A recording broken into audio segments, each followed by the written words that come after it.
Everyone, आप सभी का लीगल ऑनर चैनल में स्वागत है।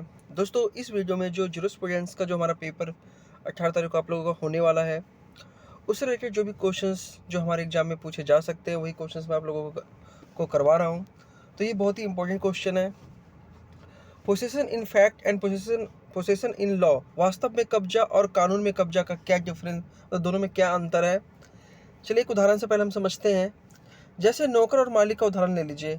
नौकर के पास गमला है तो वह वास्तव में कब्जा आएगा, क्योंकि उनके पास वो नौकर है और उसके पास वो गमला है किसी और व्यक्ति का, तो वास्तव में कब्जा आएगा।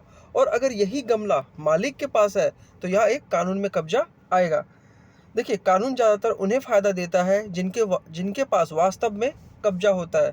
जैसे किराएदार का उदाहरण, जैसे कोई व्यक्ति किसी मकान में 10 साल या 12 साल से ज़्यादा रह रहा है, तो जो कानून है वो हमेशा किराएदार के ज़्यादातर पक्ष में रहेगा, जब तक कि कोई बेटर टाइटल जिसका वो घर है वो ये साबित ना कर दे कि ये चीज़ जो ज़मीन है, ये जो मकान है, ये मेरा है।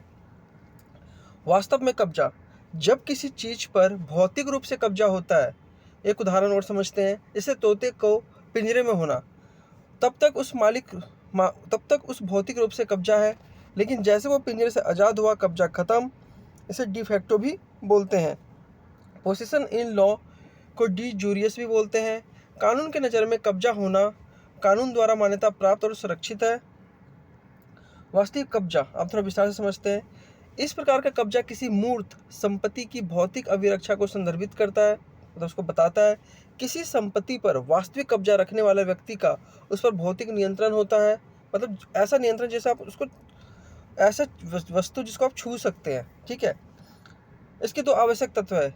कॉर्पस कब्जा, कॉर्पस पोजीशन संपत्ति के मालिक के भौतिक संबंध को दर्शाता है। तदनुसार मालिक के पास संपत्ति पर कुछ नियंत्रण होना चाहिए या उचित अपेक्षा रखने के लिए शारीरिक रूप से उपस्थित होना चाहिए कि अन्य लोग इसमें हस्तक्षेप नहीं करेंगे, अर्थात अन्य लोग संपत्ति के उपयोग और आनंद लेने के लिए उनके अधिकार में बाधा नहीं डालेंगे।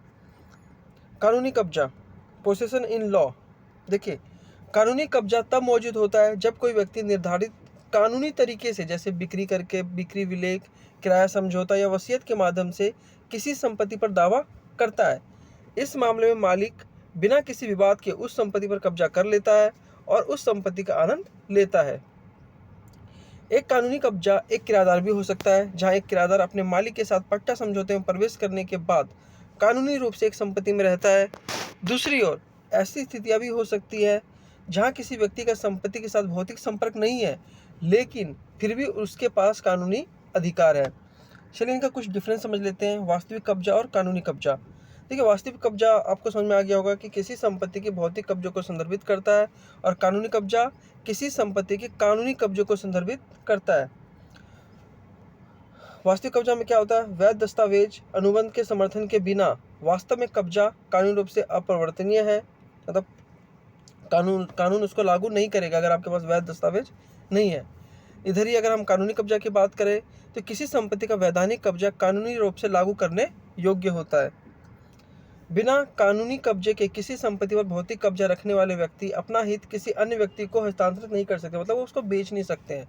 मान लीजिए आपने किसी चीज़ पे कब्जा कर रखा है, किसी ज़मीन पे कब्जा कर रखा है, लेकिन आप उसके मालिक नहीं हो, लेकिन इस तरीके से आप उस चीज़ को बेच भी नहीं सकते। वही अगर हम इसका उदाहरण ले, जो कानूनी कब्जा होता है उसमें आप उसको बेच सकते हैं। उदाहरण के लिए, एक मालिक किराएदार को कब्जे का अधिकार हस्तांतरित कर सकता है, अपने मकान में किराएदार रख सकता है, लेकिन ये नहीं रख सकता। तो दोस्तों यही था, बहुत ही शॉर्ट्स में। ये ज़्यादा 4 नंबर या 10 नंबर में आ जाएंगे। ठीक है। तो अगर आपको वीडियो अच्छा लगे तो वीडियो को लाइक कीजिए, चैनल को सब्सक्राइब कीजिए। धन्यवाद।